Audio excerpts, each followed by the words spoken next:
Ya, dalam video yang kemudian viral itu pemirsa terlihat ada seorang muazin melantunkan kumandang azan yang selalu diikuti dengan gerakan tangan yang berbeda dari biasanya. Tidak hanya itu, sang muazin melantunkan azan dengan menghadap santri atau jemaah, bukan menghadap kiblat sebagaimana yang dilakukan umat Islam pada umumnya.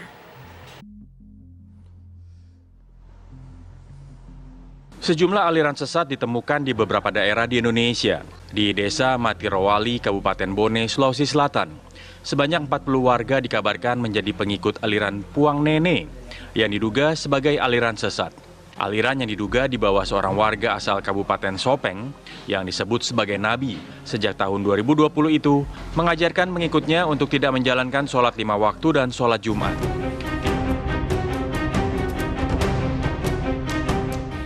Salah satu aliran sesat menghebohkan warga di tahun 90-an adalah Lia Aminuddin atau Lia Eden. Ia mengaku mendapat wahyu dari malaikat Jibril dan menjadi pasangannya. Padahal ia sebelumnya merupakan ibu rumah tangga yang juga berprofesi sebagai perangkai bunga. Assalamualaikum warahmatullahi wabarakatuh. Belakangan ini, ramai menjadi perbincangan mengenai pondok pesantren Al-Zaitun yang dianggap mengajarkan aliran sesat. Hal ini pun mengundang kekhawatiran para orang tua yang ingin memasukkan anaknya ke pondok pesantren, takut kalau ternyata pesantren tersebut menganut aliran sesat. Menanamkan ilmu dan nilai-nilai agama sejak anak masih usia dini memang merupakan hal yang penting. Maka tidak mengherankan jika banyak orang tua mulai memilih untuk mengirim anak-anaknya ke sekolah berbasis Islam maupun pondok pesantren. Langkah untuk mengirimkan anak ke sekolah berbasis Islam atau pondok pesantren tentu perlu pertimbangan yang matang. Apalagi belakangan ini ditemukan lembaga pendidikan berbasis Islam yang diduga malah mengajarkan nilai-nilai yang bertentangan dengan Islam atau mengajarkan aliran sesat. Oleh karena itu, penting bagi orang tua untuk melakukan pertimbangan matang, terutama dalam memilih lembaga pendidikan berbasis Islam, tempat anak menimba ilmu. Pertimbangan ini sangat penting terutama untuk menghindarkan anak dari ajaran sesat. 1. Menyangkal rukun iman. Mengingkari salah satu rukun iman, adapun rukun iman ini ada 6 yaitu iman kepada Allah Subhanahu wa Ta'ala, iman kepada malaikat, iman kepada kitab-kitab Allah Subhanahu wa Ta'ala, iman kepada Nabi dan Rasulullah, iman kepada hari kebangkitan, dan iman kepada kodo dan kodar. 6 rukun iman adalah wajib bagi kita. Iman seseorang yang tidak sempurna, ketika dia tidak menaati salah satu pilar iman itu. Jika ada yang menyangkalnya, maka dia telah tersesat. لِيَكْفُرُوا بِمَا آتَيْنَاهُمْ فَتَمَتَّعُوا فَسَوْفَ تَعْلَمُونَ. 2. Meyakini akidah yang tak sesuai Al-Quran dan Sunnah. Ciri-ciri lainnya penganut aliran sesat yaitu meyakini akidah yang tak sesuai Al-Quran dan Sunnah. Ada beberapa penyimpangan akidah yang tertuang dalam Al-Quran dan Sunnah yakni syirik dan kemusyrikan. Kata musyrik berkaitan dengan orang yang mempersekutukan Allah. Orang musyrik mengakui adanya Tuhan selain Allah. Sedangkan syirik dapat diartikan sebagai perbuatan menyembah atau menyekutukan sesuatu selain Allah. Kufur adalah suatu perbuatan di mana seseorang tidak percaya kepada Allah dan Muhammad Rasulullah Shallallahu Alaihi Wasallam. Kufur juga bisa diartikan ingkar. Kufur penting dipahami arti dan maknanya sebab istilah tersebut cukup sering muncul di Al-Quran. Dengan mengetahui makna dan artinya, maka seseorang bisa mengenali apakah dirinya juga merupakan orang yang kufur atau tidak. Ini tentu juga akan menjauhkan seseorang dari perbuatan tersebut. Nifak atau munafik. Nifak adalah suatu sifat yang berbeda antara lahir dan batin, atau dengan kata lain berbeda antara perkataan dan perbuatan. Dan pelakunya disebut munafik. Fasik dan zolim. Disebut zolim ketika ia meyakini hukum Allah paling baik, tetapi karena sesuatu hal ia mengatakan bahwa hukum itu tidak tepat. Disebut fasik ketika ia meyakini hukum Allah yang terbaik, tetapi tidak ia terapkan.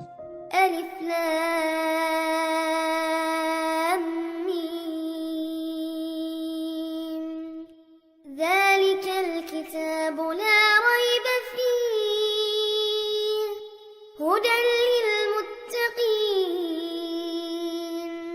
الذين يؤمنون بالغيب ويقيمون الصلاة ومما رزقناهم ينفقون. 3. Meyakini turunnya wahyu selepas Al-Quran.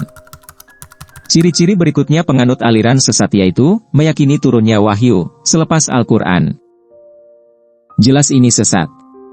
Karena dalam agama Islam, Al-Quran merupakan kitab dan wahyu terakhir yang diturunkan pada Nabi terakhir, yaitu Nabi Muhammad SAW.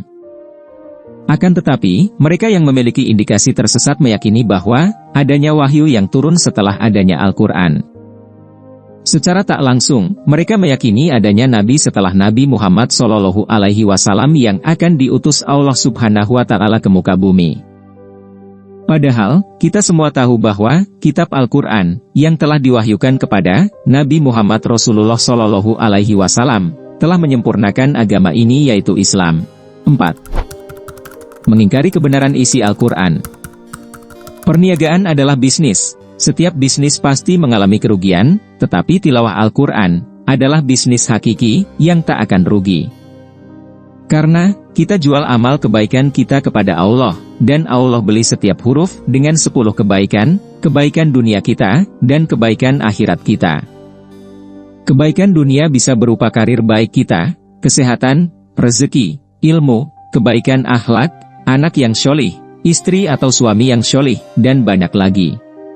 Sedangkan akhirat berupa syafaat, surga, dan tingkatan surga tertinggi, bahkan mahkota, dan jubah cahaya dari surga.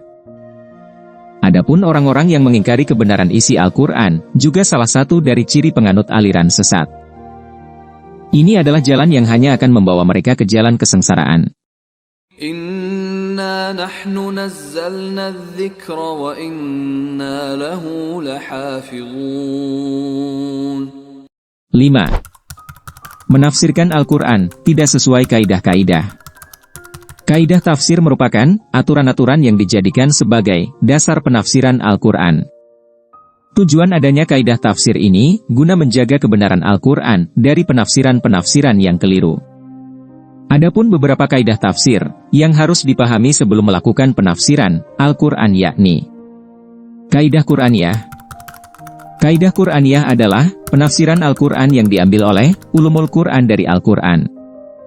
Hal ini didasarkan atas pernyataan Al-Quran bahwa pada dasarnya yang mengetahui makna Al-Quran secara tepat hanyalah Allah dan berdasarkan petunjuk Al-Quran. Summa inna alaina bayanuhu. Menurut Ibnu Katsir, model penafsiran inilah yang terbaik. Pendapat Ibnu Katsir ini bisa dinilai sebagai pendapat yang argumentatif, di mana antara satu ayat dengan ayat lainnya saling berhubungan, sehingga dapat berfungsi sebagai tafsir Bai al-Matsur. Kaidah bahasa. Al-Quran diturunkan dalam bahasa Arab. Tidak ada jalan lain bagi umat Islam untuk memahaminya kecuali diperlukan adanya penguasaan terhadap bahasa Arab. Kaidah sunnah.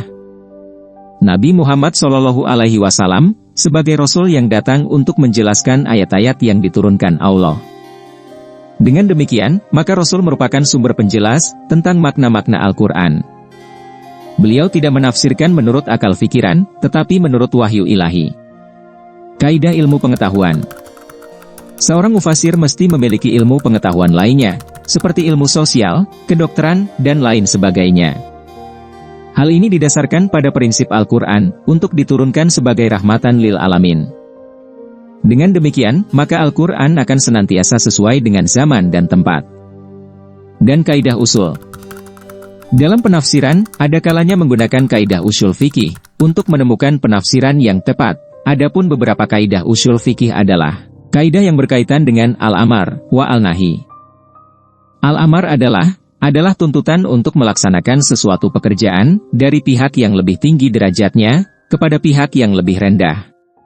Sedangkan al-nahi merupakan kebalikan dari al-amar. Kaidah usul fikih lainnya adalah al-aim dan has, musmal dan mubayyan, mantuk dan mafhum, mutlak dan muqayyad, hakikat dan mazas, dan lain-lain.